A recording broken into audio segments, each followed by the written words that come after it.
Hi, I'm Jerick. I'm Basirah. I'm Alyzza. And I'm Syazwana. And we are from Tuesday Group 22. And our group will be presenting about the impacts of e-learning on society in Brunei. Hi, I'm Jerick and we are from Tuesday Group 22. Our group will be talking about how e-learning has affected society in Brunei. Due to COVID-19 outbreak, which has changed people's lifestyles all across the world, people are advised to keep a safe distance and limit travel as much as possible.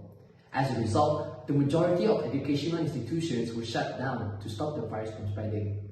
So a different way of learning was introduced, and it was entirely done online on several platforms.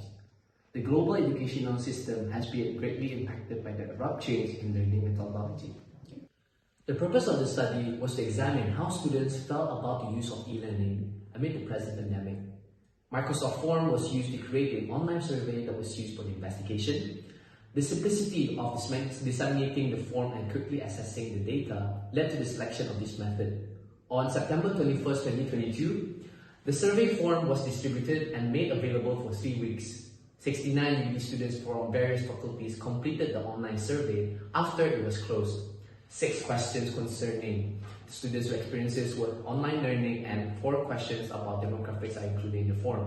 The survey's final portion included an open-ended question about the respondents' experiences in the switch to the online learning. And as you can see, there were 69 responders with 14 men and 55 women. 96% of the participants were between the ages of 18 and 24, which represents the majority of the participants. And now, I will pass the floor to Basirah to explain more about our data. Thanks, Jerick. Hi, I'm Basirah with registration number 21B4049. Without delay, I will elaborate about e-learning materials based on the sample data we have obtained. First, from the 69 respondents, 89.8% of students own a sufficient amount of devices that they use for online learning. Relying on just one device is not enough to fulfill the needs of e-learning. Ever since e-learning was implemented, the stability of internet connection has been affected. In a household, a sufficient quota of internet connection is required to perform online learning in various multiple devices. Our data have shown that 34.8% of students felt neutral on the matter of internet connectivity issues. Moreover, the shift from physical to online learning has left the students with no choice but to adapt to a new learning environment, and surprisingly, 91.4% of students are already familiar with platforms provided for e-learning. In addition, the common platforms used by UBD students are Canvas, Zoom, and Microsoft Teams with 65, 52, and 64 students respectively. Due to the limited access to physical learning material, 66.7% of students are able to access various online learning resources. Next, Alyzza will further explain the data we have collected. Thank you, Basirah. Hi, my name is Alyzza, registration number of 21B4004.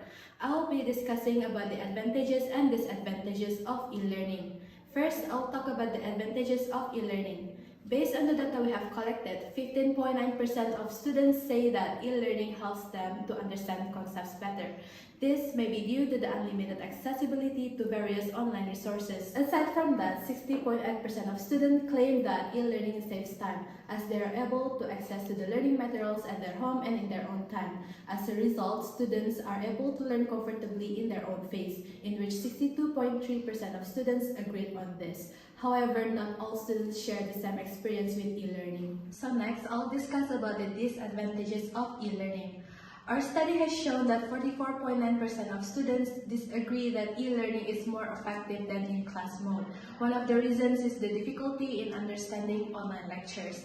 Moreover, the limited interactions and communications between lecturers and peers also contributes to the effectivity of e-learning. Although online communications can be done, only 11.5% of students agree that they are able to interact with everyone online. Consequently, students feel more disconnected with other students and their lecturers.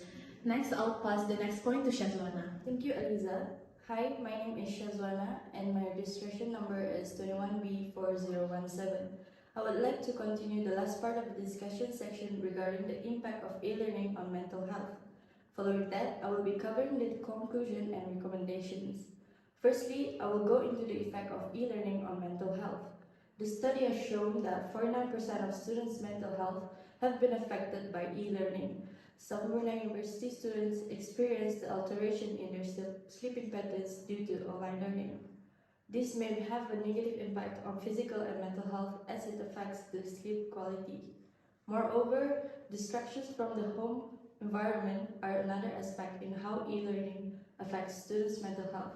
As can be seen from this figure, it's reported that 42% of the students were unable to stay focused during e-learning. This could be due to the students not able to limit their social media use that may have an impact on how they respond to distractions. To conclude, the change in methods have had an impact on students' daily lives in Brunei in terms of limitation in devices, internet connections, and resources required for e-learning. It is suggested that institutions and colleges need to have a standardized academic strategy in place to continue teaching during a crisis. In addition, all educational institutions should have access to the required infrastructure to manage the digital learning process in case of the future emergencies. Lastly, a sufficient amount of money must have raised in order to develop the educational system and provide stakeholders with training. That brings us to the end of our presentation. Thank you for listening.